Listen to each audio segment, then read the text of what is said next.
நல்லா போச்சு. இந்த வண்டியில பார்க்க போனா ரீசெண்டா ரிலீஸ் ஆயிருக்க படம் தான் சென்னை சிட்டி கேங்ஸ்டர். அதுவும் முக்கியமா ஓடிடில தான் ரிலீஸ் ஆயிருக்கு. எப்படி இருக்குன்னு படம் எப்படி இருக்குன்னு பார்ப்போமா? இந்த படம் வந்து ஒரு ஃபேமிலியோட கண்டிப்பா பார்க்குற படமா இருக்கும். காமெடி ஃபிலிம்ல ஓரளவு படத்துல காமெடி எல்லாமே ஒர்க் அவுட் ஆயிருக்கு. படத்துல கதைன்னு பார்த்தீங்கன்னா வந்து ஹீரோவும் ஃப்ரெண்டும் திருடர்கள்.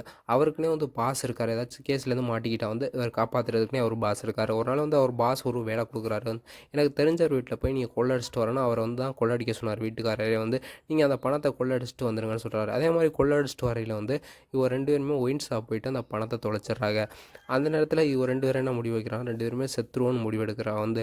அந்த நேரத்தில் தான் காமெடியன் கிங்ஸ்லி வந்து உதவுறாரு வந்து. எனக்குன்னே ஒரு தெரிஞ்சவர் இருக்காரு, கண்டிப்பாக உங்களுக்கு உதவுவார் வந்து அப்படின்னு ஒரு கொள்ளைக்காரர் வீட்டுக்கு கூட்டிகிட்டு போகிறாங்க. அந்த காலத்திலே வந்து பெரிய கொள்ளைக்காரன்னு சொல்லி கூட்டிகிட்டு போகிறாரு.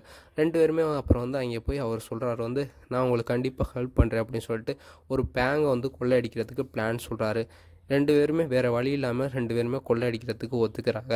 அதுக்கப்புறம் என்ன வந்து படத்தின் மீத கதையை வந்து அதுக்கப்புறம் திருட போனவங்களுக்குலாம் வந்து ரொம்ப வருஷமாக சிறையில் இருந்ததுனால நிறைய ப்ராப்ளம்லாம் இருக்கும். ஒருத்தவருக்கு வந்து மெமரி லாஸ், ஒருத்தருக்கு காது கேட்காத, ஒருத்தவர் குடிச்சா மட்டும் தான் நிதானமாக இருப்பார், ஒருத்தவர் போலீஸ் சவுண்டு ஆரன் சவுண்டு கேட்டாலே வந்து போலீஸாகவே மாறிடுவார்.